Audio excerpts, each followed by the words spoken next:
سيد بسيس، في ضوء الحديث عن ارتفاع عدد القتلى الذين سقطوا في هذه المظاهرات، والذي ذكرت مصادر نقابية بأنه ارتفع إلى 14 قتيلا، نسأل لماذا انتقل الأمن من استخدام الهراوة إلى استخدام الذخيرة الحية ضد مواطنين متظاهرين؟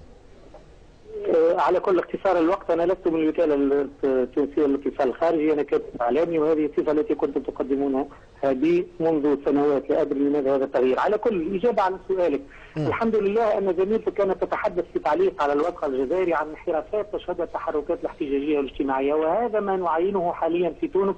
تقريبا ليلة أمس السبت مجموعات خرجت على الساعة بداية من 8:30 ليلا، ونحن نستغرب مسيرات يعني تعبر عن رأيها المشروع في حق التشغيل أن تخرج على الساعة 8:30 ليلا. مجموعات لا هناك لا شعارات لا مطالب، فقط استهدفت مؤسسات عمومية، مرافق عمومية، بنوك، إدارة جهوية للتجهيز والإسكان، معتمدية حاولت اقتحامها، بل اقتحمت مركز للأمن بكوكتيل مولوتوف. الأمن التونسي حاول التفريق عن طريق إطلاق الرصاص في الهواء، ولكنه اضطر في إطار الدفاع الشرعي عن النفس وفي إطار مهمته في الدفاع عن المرافق العمومية لإطلاق النار. للأسف سقط بعض الضحايا، وجميع التونسيين يأسفون لسقوط ضحايا، مع العلم أن هذه الأرقام المهولة نحن نستغرب المصادر التي تعتمدون عليها وتقدمون على ضوئها مثل هذه الارقام. سيد ربما في تونس نعم، نحن نعتمد على مصادر نقابية وهي مؤكدة وموثقة، وهي متأكدة من عدد الضحايا، بل إن منهم حتى من قال بأن عدد أكبر. نحن نريد أن نعتمد إلا المصادر المؤكدة. أريد أن أسأل هنا سيد سيس، هناك من قال بأن اعتماد السلطة على القوة وإدخال الجيش في مواجهة المتظاهرين اعتبره هؤلاء يأسا من السلطة في احتواء الاحتقان بوسائل أخرى. إلى أي حد ذلك كان صحيحا؟ أرجوك أخي أن تتأكد، لا تقل لي هكذا وتمر أنها مصادر يعني مؤكدة. 14 قتيل، ما هي أرقام هؤلاء؟ ما هي أسماء هؤلاء الرقم هؤلاء القتلى الذين ما هي مصادرك أنت سيدي؟ وأنت تثبت من المصادر. اسمح لي يا سيدي، ما هي مصادرك أنت سيد سيس؟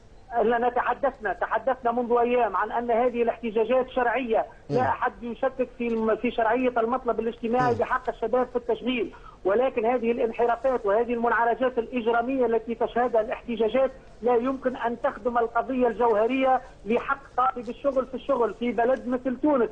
نحن نقدر شرعية المطالب وحق التظاهر السلمي مضمون. على فكرة مدينة القصرين صبيحة أمس السبت شهدت مظاهرات تلميذية وطلابية ونقابية، لم يتدخل فيها الأمن، أبطرها الأمن ولم يحصل فيها أي اشتباكات. هل من الصدفة سيد سيس يعني بعض المواطنين، نعم، البعض قال بأنه مهما كانت الانحرافات لا يمكن أن يبرر لجوء السلطة إلى توجيه الذخيرة الحية إلى صدور المواطنين. أليس من شأن ذلك ربما أن يصب المزيد من الزيت على النار ويؤجج المزيد من المشاعر المتأججة والغضب الشعبي؟ لو تتركون أنتم وغيركم من وسائل الإعلام الذين ترسمون صورة خاطئة، هل الشرطة أطلقت النار على صدور عالية تطالب بحقها في التشغيل بشكل سلمي؟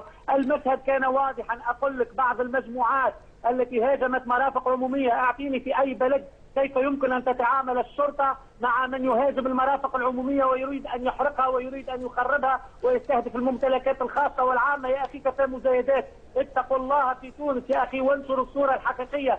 لم نخفي أن هناك احتجاجات اجتماعية، لم نخفي أن هناك أزمة للبطالة، لكن أرجوكم تثبتوا جيدا من المصطلحات المستعملة حتى لا يظن المشاهد أنه في تونس هناك شرطة تطلق النار هكذا على صدور عالية تطالب بحقها في التشغيل. هذا تشويه وهذا تحريف وهذا يعني انخراط في لعبة سيئة تريد أن تنشر الفوضى. أرجوكم تثبتوا من كلام برهان سيس. فقط كن متأكدا بأننا نحن لا نريد أن نسود المشهد، فقط نحن ننقل ما يجري في تونس وننقل مختلف الآراء. شكرا لك سيد برهان سيس، الكاتب الصحفي من تونس.